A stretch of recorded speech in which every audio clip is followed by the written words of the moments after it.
नमस्कार, स्वागत है आपका न्यूज स्टेट के डिजिटल प्लेटफॉर्म पर। मैं हूं आपके साथ नगमाइरा। 1 करोड़ से अधिक केंद्रीय सरकारी कर्मचारी और पेंशनर्स नए वेतन आयोग यानी कि 8वें वेतन आयोग से जुड़ी खबरों पर नजर गड़ाए हुए हैं।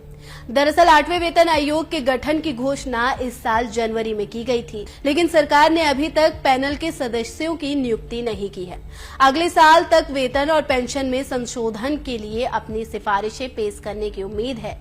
इसके साथ ही अभी भी उम्मीद की जा रही है कि सरकार 8वें वेतन आयोग की गठन की सिफारिशें 2026 से लागू कर सकती है। अलग अलग मीडिया रिपोर्ट्स के मुताबिक कर्मचारी और पेंशनर्स की महंगाई भत्ते यानी कि डीए को बेसिक सैलरी के साथ मर्ज करने की खबर है। पिछले वेतन आयोग के तहत फिटमेंट फैक्टर लागू होने से पहले मूल वेतन को डीए में मिला दिया जाता था। 8वें वेतन आयोग से भी यही तरीका अपनाने की उम्मीद है। हालांकि रिपोर्ट्स बताती हैं कि अगर मूल वेतन को डीए में मिलाने के बाद फिटमेंट फैक्टर लागू किया जाता है तो यह कम हो सकता है। आपको बता दें कि हाल ही में 7वें वेतन आयोग के तहत 2% डीए बढ़ोतरी की गई थी, जिसके बाद डीए बढ़कर अब 55% हो गया है। 7वें वेतन आयोग के तहत लेवल 1 पर सरकारी कर्मचारी के लिए न्यूनतम मूल वेतन 18,000 रुपए है और अगर 55% डीए को मूल वेतन में मिला दिया जाए तो यह 27,900 रुपए हो जाता है। पिछले पैटर्न के अनुसार फिटमेंट फैक्टर 18,000 रुपए के बजाय 27,900 रुपए पर लागू किया जा सकता है। अलग अलग रिपोर्ट्स के आधार पर नए वेतन आयोग 1.92 और 2.86 के बीच फिटमेंट फैक्टर का सुझाव दे सकता है।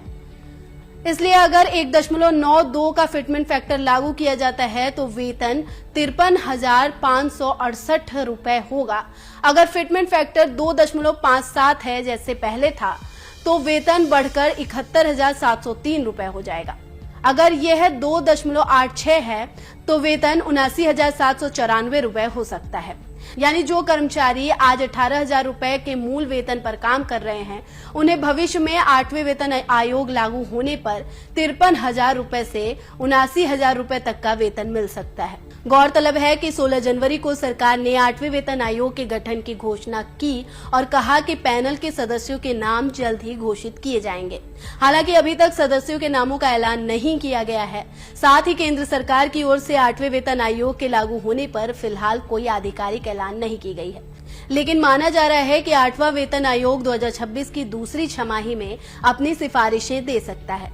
8वां वेतन आयोग 1 जनवरी 2026 से लागू होना तय है।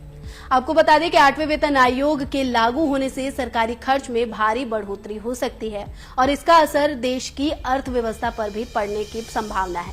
लिहाजा 8वें वेतन आयोग के प्रभावों को ध्यान में रखते हुए सरकार किसी भी अंतिम निर्णय से पहले व्यापक समीक्षा करेगी। गौरतलब है कि भारत में पहले वेतन आयोग का गठन 1946 में किया गया था। इसके बाद अब तक 7 वेतन आयोगों की सिफारिशें लागू की जा चुकी हैं। हर 10 साल बाद नया वेतन आयोग लागू किया जाता है।